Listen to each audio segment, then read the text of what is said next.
right, Coach, is it a quick turnaround, or is just you're getting back into to the regular drill now that fall workouts are around the corner? Yeah, it's a quick turnaround. I don't know if we stopped. I mean, it was crazy. Well, you go back to the fall, and you got to think about these student athletes and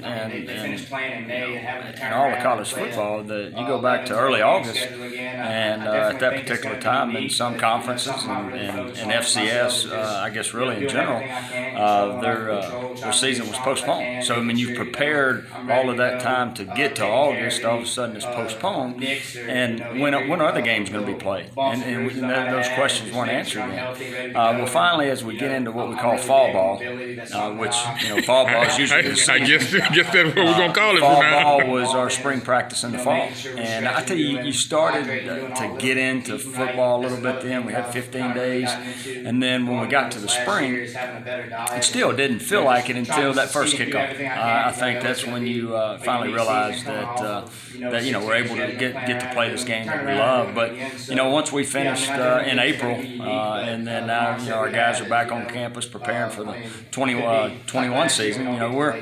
It's been fast and furious, but we've done a great job as coaches in giving those guys the opportunity to get back healthy to prepare for an 11-plus game season.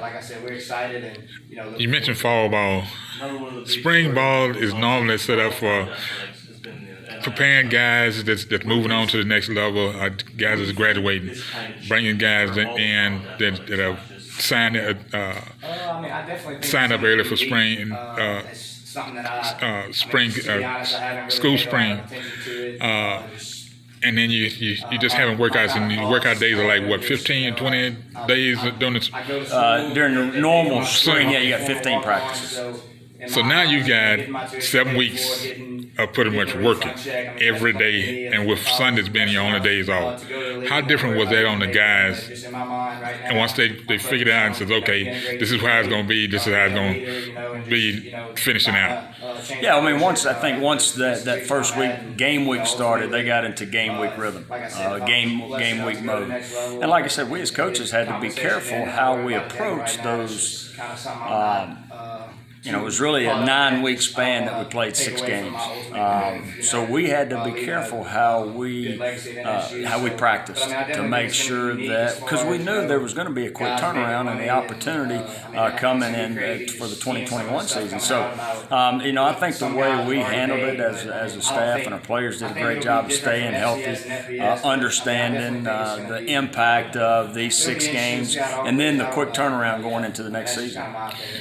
Coach, is there anything else coming up on that you can think of coming up on fall ball, the fall workouts that needs to be mentioned, or just that you want to mention? Well, no, I think what we were able to accomplish in the spring. Usually, you come out of spring practice and you've gone against yourself. Right. All right. We had the opportunity to go versus 6 different opponents. All right, and the majority of that football team coming back. So you don't spend as much fall camp trying to figure out who your team is. I know who this football team is. I know what they're about. Now we've got to fine tune some things. We've added some pieces to the puzzle, but we saw 6 competitions and how they're going to compete. We saw that in the spring, and the same groups coming back. So it's not like we have to find out and identify who we are. We know who we are. It's putting the pieces to that puzzle to fine tune exactly who we are as a football team. Oh, I did think of something.